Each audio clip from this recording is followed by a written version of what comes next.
Hello mga lods, kakanta na naman tayo.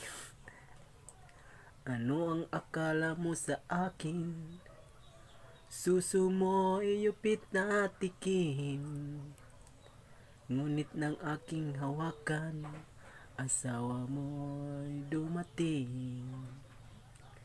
Ninais ko mapalayo sa'yo, dahil ayoko ng gulo.